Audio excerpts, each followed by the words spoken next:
দেশের প্রোডাক্ট, আমাদের দেশের প্রোডাক্ট যেটাকে পাকিস্তানি বলে বিক্রি করতে পারছেন আপনি, মানে মান এতটা ভালো সেটাকে পাকিস্তানি বলে বিক্রি করতে পারছেন আপনি, সেটাকে আমাদের দেশের বলে বিক্রি করলে সমস্যাটা কোথায়? আর একটা মেয়ের জন্য যে একটা মেয়ে এগুলো বিএসটির অনুমোদন লাগবে না, এটা বিএসটির অনুমোদন লাগবে না। বেবি অয়েল মানুষ টিকে থাকা কতটা পরিমাণে কষ্ট সেটা হয়তো বা আপনারা যারা বিজনেস করেন বা যারা হচ্ছে একটু হলেও বিজনেসের সাথে। এবার যেন ম্যাজিস্ট্রেটের হাতে কট খেলেন টিকটকার নওরিন আফরিজ প্রিয়া। গুনতে হয়েছে তাকে $250,000 টাকা। কিন্তু কি কারণে এই বিপদে পড়লেন তিনি, কেনই বা ম্যাজিস্ট্রেট তাকে জরিমানা করলো? এই বিষয়গুলো নিয়েই কাঁদতে কাঁদতে কি বলছে প্রিয়া, জানতে সম্পূর্ণ ভিডিওটি দেখে সঙ্গেই থাকুন। দেশি কাপড়কে বিদেশি কাপড় বলে বিক্রি সহ নানা প্রতারণা। চকবাজার বালি আর্কেডের আর্টস অব পিয়াকে $250,000 টাকা জরিমানা করা হয়েছে ইতিমধ্যেই।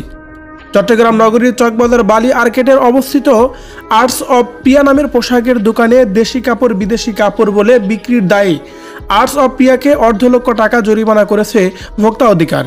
সোমবার 22শে সেপ্টেম্বর এই অভিযান পরিচালনা করেন জাতীয় ভোক্তা অধিদপ্তর চট্টগ্রামের উপপরিচালক মোহাম্মদ ফয়জুল্লাহ জানান, বালি আর্কেডের অবস্থিত আর্টস অব পিয়া নামের একটি প্রতিষ্ঠানের বিরুদ্ধে আমাদের কাছে অভিযোগ ছিল।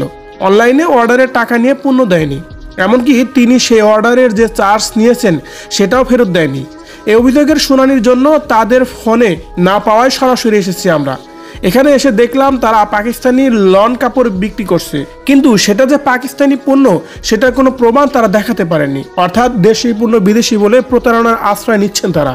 এছাড়াও তারা তেল, সাবান, ঘি সহ আরও অনেক পণ্য বিএসটিআই এর অনুমোদন ছাড়াই বিক্রি করছে।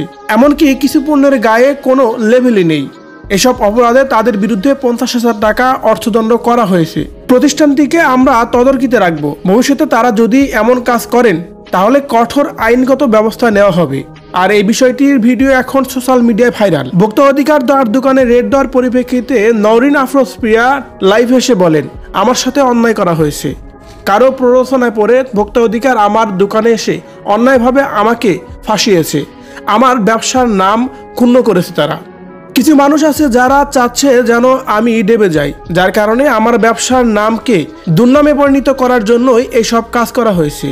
আমি এই বিচার কাকে দেব? তারা যে কাজটি করেছে আমার সাথে সত্যি পুরোটাই অন্যায় করেছে।